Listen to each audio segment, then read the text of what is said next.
Thanks to the support as a channel member, Dave Edmondson. Well, we wrapped up the transfer window. We are clinging on to European qualification spots. We are still in the FA Cup, though. So, I mean, we all need to cross our fingers. It's very touch and go how the outcome of this season is going to turn out for us.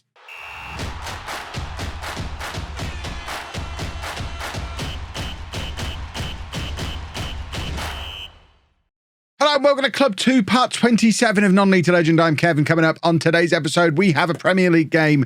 In fact, we'll do two Premier League games. I was toying with maybe showing you the FA Cup quarter-final against Bournemouth, but actually, I think Manchester United and Aston Villa in the league are probably more pressing concerns. As you can see, we have fallen out of the Champions League qualification spots. However, we've got a game in hand on Tottenham, who are directly above us, and a better goal difference. So if we beat Manchester United, that's all we've got to do. Just if we beat Manchester United, we will move back above Spurs into that fourth Champions League qualification spot with only 8 games remaining. If we lose, we run the risk of being pulled into this chasing pack of Arsenal, Aston Villa, Chelsea, Newcastle, Wolves, who are all far enough behind us for us to feel okay at the moment. But if any of them catch us, they're all going to catch us, and it's all going to happen very quickly. So if we were to lose against United and Villa, we would have big problem. This is what's been going on since the last episode. We have turned in some decent form. We beat Southampton 5-2. We did only draw against Forest in the league, but a comfortable win over Crystal Palace and progress in the FA Cup, albeit we've not had a decent opponent yet. We've played Millwall, who I think are in the League One Millwall, and then League Two Doncaster, and then League One Peterborough. We have played first and second in League One. Bournemouth are in the Premier League, so that's our first big test, but we'll probably do that one off camera, and if we do get through, check back in again with the semi-final tomorrow. But really, we're kind of thinking there's a chance to get into the Champions League here. It's a long shot, but it's nearly March. It is March. There's a chance for us to get into the Champions League, albeit not very likely. We did sign one more player at the end of the transfer window as well. You'd already met Rojas last week, the left-back who can't tackle, and I think I'd introduce you to Marin, the other left-back who can't tackle, who hadn't quite joined yet but was on his way in. He's been a fantastic signing, by the way. Another wonder kid for the collection. Came in from the Atletico Madrid B team. 2 goals from his first 4 appearances. We're actually playing him in wide midfield. He's played on both the left and the right for us so far. He's 2-footed. He can play left-back.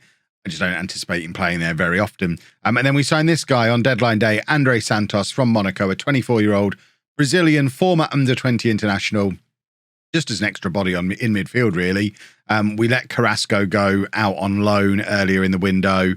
Braddock went out on loan as well. So we were just a touch light in central midfield. I don't anticipate Santos being a long-term solution for us, but to bring him in on the cheap to cover that position while 2 promising youngsters go and get game time seemed to make sense to me as a short-term solution. So, for Manchester United, this is the team. We've got Blanco in goal, a back four of Marin at left-back because Ross is now back from injury. Ross had been injured for a little while, so Marin had been playing on the right-hand side of midfield. You could flip a coin about which way round we play Rojas and Marin, and we might change them in the middle of the match. At the moment, we're going with Rojas as a winger on the left. If we decide we want an inverted winger, we can just swap them over, drop Rojas back. So I like having that flexibility in there to change things around as needed. So Marin, Valente, De Klerk and Walters as the back four. White at the base of the midfield with Scott and Rafa ahead of him. And then Rojas on the left, Ross on the right and Reyes up front.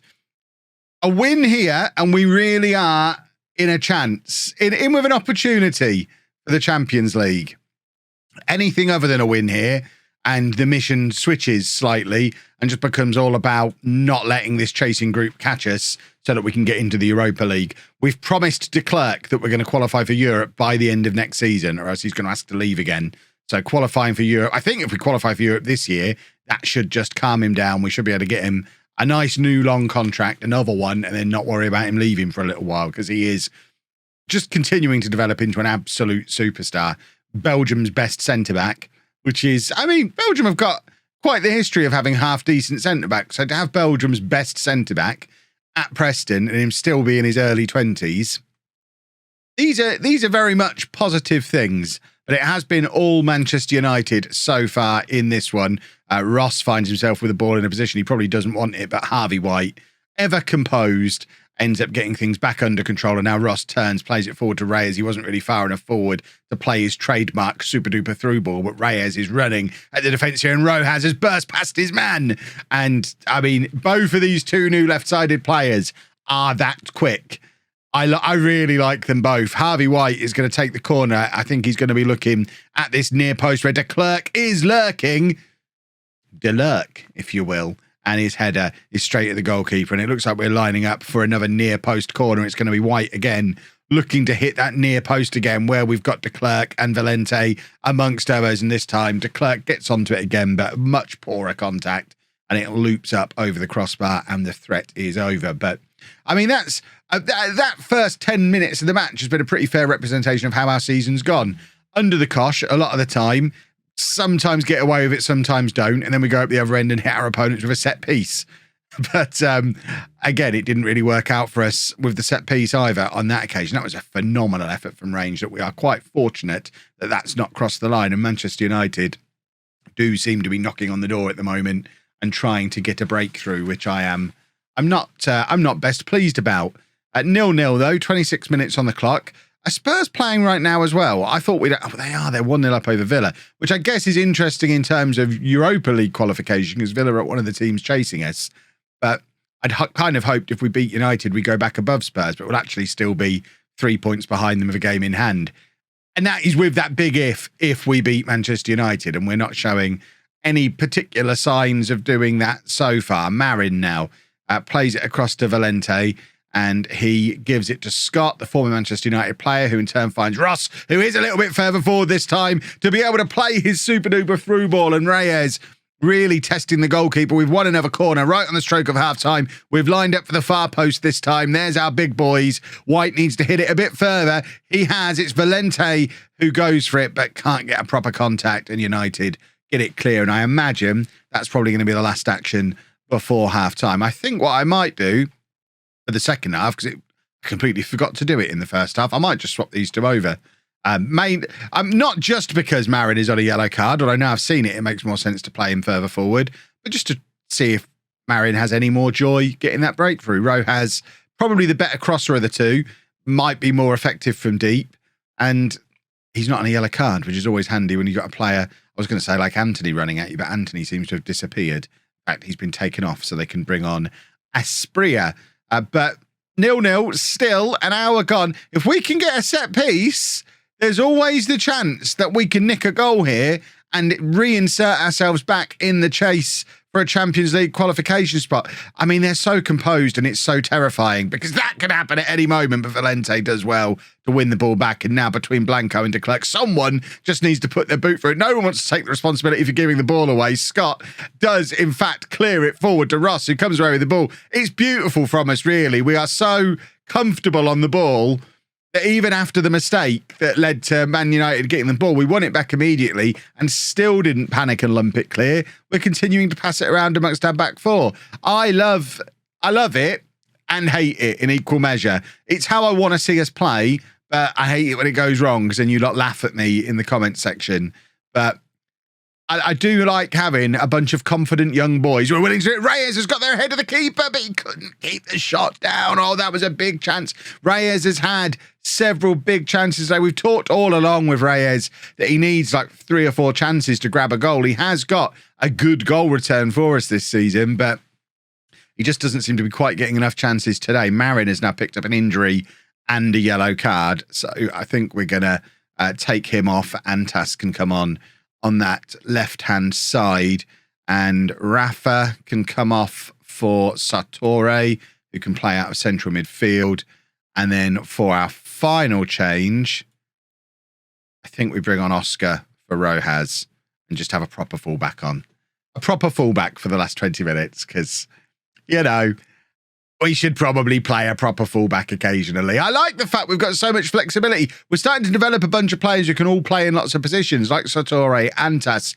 Oscar can play right back just as easily as left back. The 2 new left backs who can also play in midfield. It's nice to have that level of flexibility in our players. We're bringing Watson on for the final 10 minutes, and I think we might take off Rule Walters as well, just to get some more energy in at right back. Calvin Ramsey is sat there on the bench, so we can drag him on And we're going to offer a little bit of encouragement.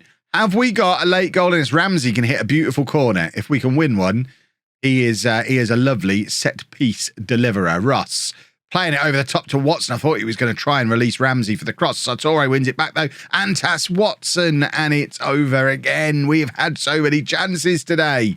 Look at the XG. We're playing Manchester United in the Premier League, and we are feeling hard done by that we're not winning. That's the progress this club has made over the last few years. Valente comfortably heading it forward to Oscar, and now Sartori looks up, tries to pick his man. He's put it over the top for Watson, who's got in behind it, squares it for Antas. And there's an offside in there somewhere, probably from Watson, I think, initially. But it is yet another good chance. And here's Manchester United to ruin our day, ruin our season. It's Bruno Fernandes. It's a long way out. If he scores from here, I'll be particularly upset. But there seems to be a lot more red shirts than white shirts in the penalty area. And he does have the shot, and it ends up going over. And I guess at this point we take the draw. I don't think a draw is going to be enough to keep us in the Champions League hunt. We're going to end up 5 points behind Tottenham with the draw, which even with the game in hand is starting to become a lot to make up with only 8 games remaining. Ross has given the ball away there. I mean, he probably shouldn't have played the full 90 minutes. He is on his way back from injury. He passed his fitness test, but maybe shouldn't have asked him to play a full 90, and he's given it away again there. That's twice in quick succession, and United have now hit the crossbar. Can we keep the ball away from Ross for these final couple of minutes? He seems done, boys and girls. He has had enough. Sartori hasn't, though. Lovely work from him to win the ball back, and Jim Watson is through on goal. It's a red card for Manchester United. It's so cynical. They have saved themselves a point by doing it, because now we're probably not going to score, but Watson was in there.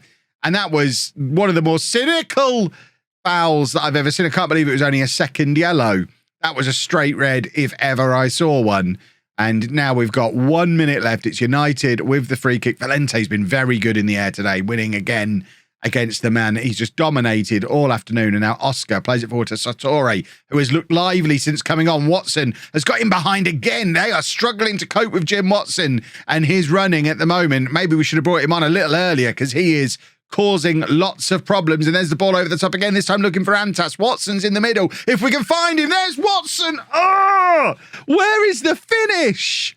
That was the chance with 15 seconds to go, and now United bring it up the other end, and we need to continue with our composed defending that we've done all afternoon. But that was such a chance for Watson. He's going to get one more go at it here. Once again, causing them problems with his running, and they're having to play the guy who came on the right wing. Asprilla is playing centre-back for them right now, presumably to use his pace to try and deal with Watson. And in the end, it's Manchester United who are holding on, and we do feel a little bit hard done by to only have picked up the draw. But Spurs only drew as well. A 75-minute equaliser from Aston Villa is huge, because it means that gap still is only 3 points. We've still got the game in hand. We've still got the better goal difference. We play Villa now. If we beat them, we could still end the episode in the Champions League qualification spots. So a couple of changes for the Aston Villa game after how lively he was when he came on in that last game. Watson is going to start up front with Rojas on the left, Ross on the right.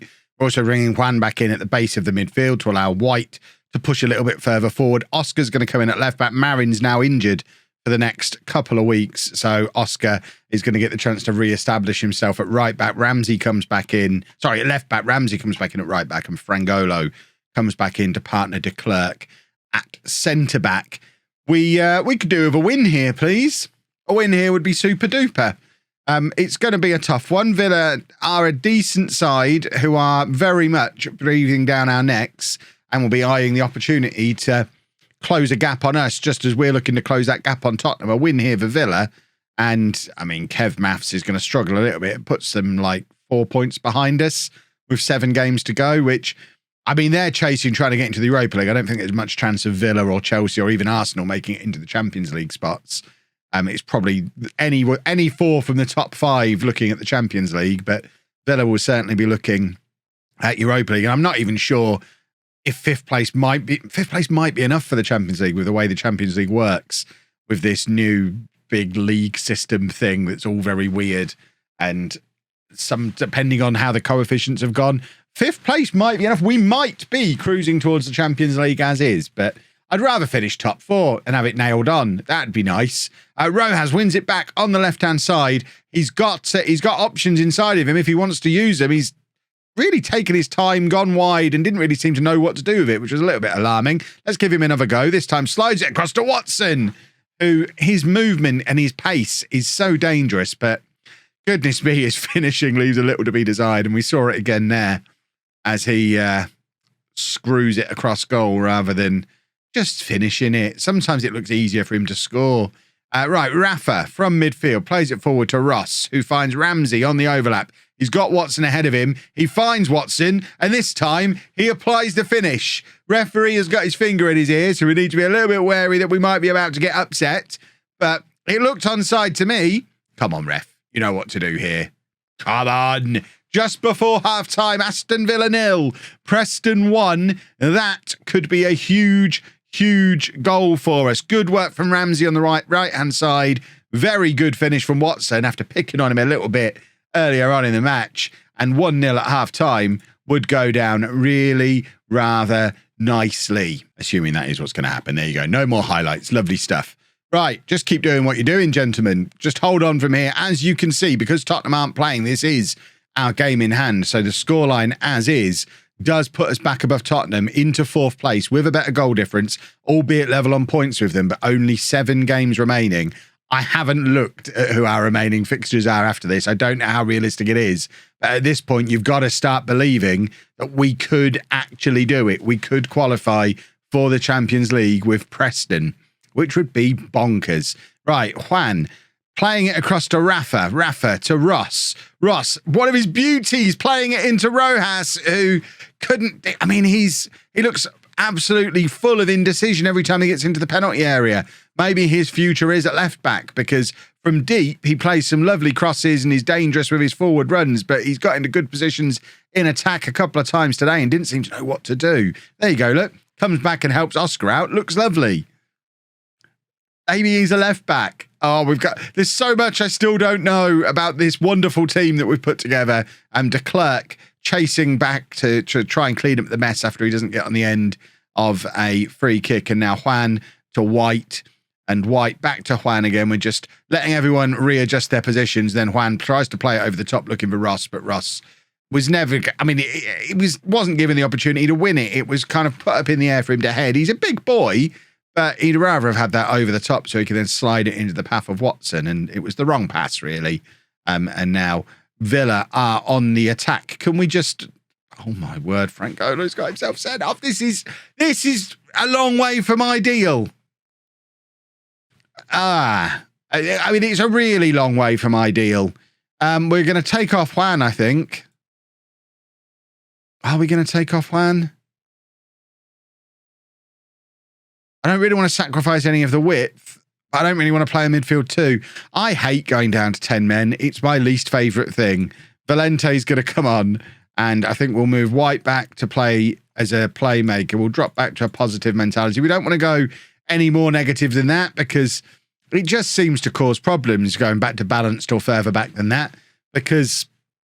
I don't know. I've done it a few times and it never went well. This is extensive research I've done on this, as you can imagine.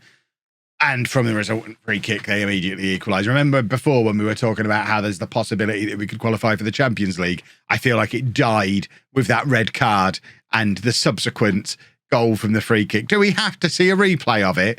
It's a lovely free kick. Conor Gallagher did that for us a few times in the beta this year when we were managing Chelsea, and I enjoyed it. I didn't enjoy it so much watching him do it against us. I now know how the AI was feeling when he was doing it for Chelsea. Right. Have we got anything? Is there anything we can do to try and turn this game back around again? I think we're going to drop Rojas back to left back. We are going to bring... Hold on. I've got the wrong guy there. We're going to bring on Antas. And I think we're also going to bring on Stevanovic. And we're going to just try some different wide men. Reyes probably needs to be coming on as well. But once again, Watson, he's dangerous. He's had a decent game. Obviously, he scored that goal. But Reyes is our top scorer, so we should probably get him on, shouldn't we? Should we get him on now? We should probably... Oh, we definitely need to get him on now. This is all going wrong. we're going back to attacking. We're going to get Reyes on. We've got some tired legs in midfield and in defence as well. How has this happened? We'll get new boy. Actually, we won't get Santos on. We'll get Scott on. We're going to make Scott a box-to-box midfielder, and then Rafa can be an advanced playmaker. We've got to get players forward again because all of a sudden, what looked like was going to be a nice afternoon out in Birmingham has turned into a bit of a disaster because a defeat here, I don't want to see your replay, a defeat here makes it very difficult to catch Tottenham and puts Villa right up our backside, which is the last place you want Aston Villa to be. Right. Oh, they're coming at us again. That red card has turned this game on its head. Is there any chance they could get one to even things out a little bit? Goodness me. Blanco nearly carries it over his own goal. And I think if he had, that would have been... the only option would have been to walk out. I wouldn't be able to cope with it anymore. Valente's just headed it up in the air into our danger area. And oh, my word. It has all gone completely wrong as a result of one red card. Well, next time, we'll perhaps sacrifice our width and try and maintain some defensive integrity. Because trying to do this 4-2-3 shape cost us 3 goals, 3 points, and potentially the £50 million or so you make from getting into the Champions League. I am now very sad. I've dropped my pen on the floor. It's all gone wrong. We just need to go and win the FA Cup now. Fingers crossed we'll come back tomorrow for an FA Cup semi-final. And, I mean, we're playing Tottenham. That's going to be a big game, isn't it?